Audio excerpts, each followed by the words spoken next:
साथियों नमस्कार। हनी की क्लास यूट्यूब चैनल पे आप सभी का हार्दिक अभिनंदन है, स्वागत है।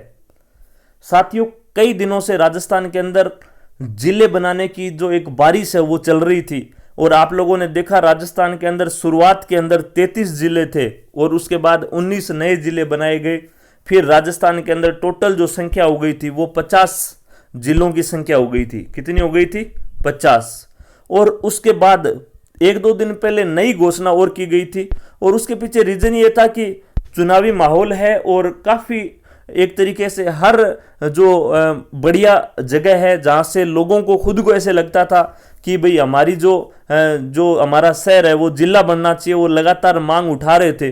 और चुनाव का मौसम ऐसा था साथियों कि एक तरीके से मुख्यमंत्री जी भी कहीं ना कहीं उसके अंदर जनता के सामने झुकते नजर आ रहे थे। और अशोक गहलोत जी ने चुनावी मास्टर स्ट्रोक खेला था एक दो दिन पहले ही और 3 नए जिलों की घोषणा की, जिसमें मालपुरा, सुजानगढ़ और कुचामन सिटी, ये 3 नए जिलों की घोषणा की थी।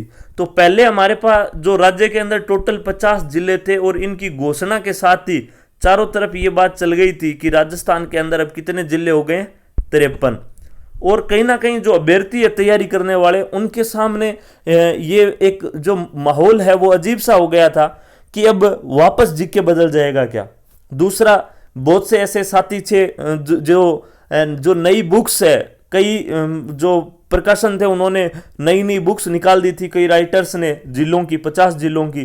तो कहीं ना कहीं चारों तरफ से ये न्यूज निकल के आ रही थी कि अब वो बुक्स है वो रद्दी हो गई है। क्यों? क्योंकि माननीय जो गहलोत जी है उन्होंने वापस 3 जिलों की घोषणा कर दी और उन्होंने ट्वीट के नीचे एक लाइन ये भी लिखी थी, एक तरीके से उसमें यह हिंट था कि अभी और भी जिले वो बढ़ सकते हैं। तो कहीं ना कहीं साथियों आपके दिमाग में भी ये अब भी घूम रहा होगा कि राजस्थान के अंदर अब जिले कितने हैं, 50 है या 53? या फिर जो साथी इन 3 जिलों से कहीं ना कहीं बिलोंग करते हैं, मालपुरा से, सुजानगढ़ से और कुचामन सिटी से, तो उनके दिमाग में भी ये चल रहा होगा कि भाई हमारे जिलों की जो नई घोषणा हुई है, क्या हम नए जिले में आ गए या पुराने जिले में? तो साथियों, जैसा कि आपको पता है, माननीय अशोक गहलोत जी मास्टर स्ट्रोक खेल रहे थे, लेकिन चुनाव आयोग ने इसके बीच में विराम चिन्ह लगा दिया साथियों। बिल्कुल जी हाँ, राजस्थान के अंदर जो चुनाव का बिगुल है वो बच चुका है। इलेक्शन डेट जो निकल के आई है वो 23 नवंबर है साथियों, और इलेक्शन रिजल्ट है वो 3 दिसंबर को जारी हो जाएगा। लेकिन आपको इस बात का पता है कि जिस दिन से चुनावों का ऐलान होता है उसी दिन से साथियों आदर्श आचार संहिता लागू हो जाती है। राज्य के अंदर आज से ही आचार संहिता लागू हो गई है और आचार संहिता लागू होने के बाद कोई भी नई एक तरीके से घोषणा है, जो घोषणा है वो महज घोषणा रह गई है साथियों, क्योंकि नया गैजेट जारी, नई अधिसूचना अब जारी नहीं हो सकती है। क्योंकि जो ये 3 जिलों की बात की गई थी वो महज एक घोषणा रह गई साथियों।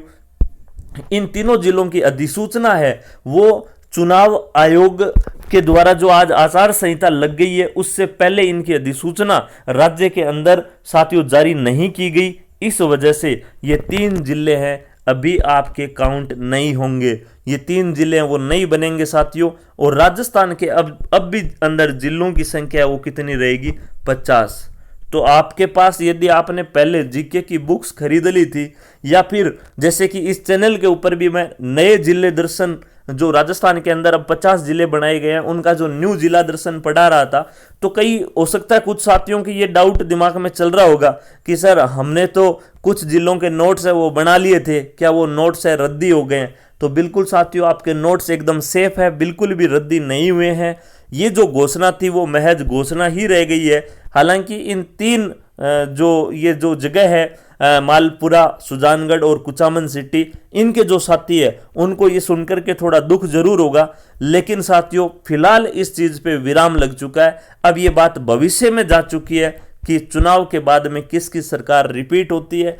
यदि गहलोत सरकार रिपीट होती है तो क्या वो अपनी इस घोषणा पे कायम रहेंगे, वो भी एक बात आगे की है साथियों। इसके अलावा अगर बीजेपी की सरकार बनती है तो क्या वो लोग हैं वो ये गहलोत जी की जो घोषणा है उस पर ध्यान देंगे? खैर, ये जो सारे प्रश्न है साथियों इनके आंसर है वो तो कहीं ना कहीं अब भविष्य की गर्त में छुपे हुए हैं साथियों। लेकिन फिलहाल हमारे लिए जो इम्पोर्टेंट बात है वो यही है कि राजस्थान के अंदर अब जो नए जिले हैं वो सारे मिला करके राजस्थान में सिर्फ 50 जिले हैं। और इसके अलावा अब आपको घबराने की भी जरूरत नहीं है, क्योंकि इसमें साथियों पूर्ण विराम है वो लग चुका है। इसलिए लग चुका है क्योंकि राजस्थान में आज की तारीख से आचार संहिता लागू हो चुकी है। अब ना तो नई अधिसूचना जारी हो सकती है और ना ही कोई नया जिला है वो बनाया जा सकता है। तो जो भी साथी प्रतियोगी परीक्षा की तैयारी कर रहे हैं वो कंटिन्यू क्लास लेते रहें, और जो भी साथी नए हैं वो इस चैनल को भी साथियों सब्सक्राइब कर लें, क्योंकि इसमें राजस्थान का न्यू जिला दर्शन है वो बराबर करवाया जा रहा है। इसके अलावा राज्य के अंदर अभी एक बहुत अच्छी वैकेंसी पशुधन की जो आ रखी है साथियों, पशु परिचर वाली, तो उस वैकेंसी की तैयारी भी इस चैनल के माध्यम से आपको करवाई जाएगी। उसका जो मैथ्स का पार्ट है साथियों, जिसको लेके आप थोड़े बहुत कहीं ना कहीं घबराते हैं, क्योंकि जीके वाला पार्ट आपको हर कहीं पे मिल रहा है साथियों। जीके का पार्ट यूट्यूब पे भी मैंने देखा है कि ऐसे मान के चलो हजारों जो हमारे शिक्षक साथी है वो यूट्यूब पे क्लास लेके आ चुके हैं, लेकिन उसमें जो मैथ्स का पार्ट है उसकी क्लास बिल्कुल स्टार्ट नहीं हुई है। और कहीं ना कहीं अभ्यर्थी इस चीज से थोड़े चिंतित भी है। उनको कई जो साथी है उनको मैथ्स वाले पार्ट में उनको ऐसे लगता है कहीं ये हमें पीछे ना कर दे। तो साथियों बिल्कुल मैथ्स की क्लास अपने इस चैनल पे चलेगी। जो भी साथी मैथ्स की क्लास लेना चाहते हैं चैनल को अभी सब्सक्राइब कर लें, बेल आइकन प्रेस कर लें और इस वीडियो को भी ज़्यादा से ज़्यादा शेयर कर दें। ओके, धन्यवाद साथियों। नए वीडियो में मिलेंगे नई क्लास के साथ। Thank you so much.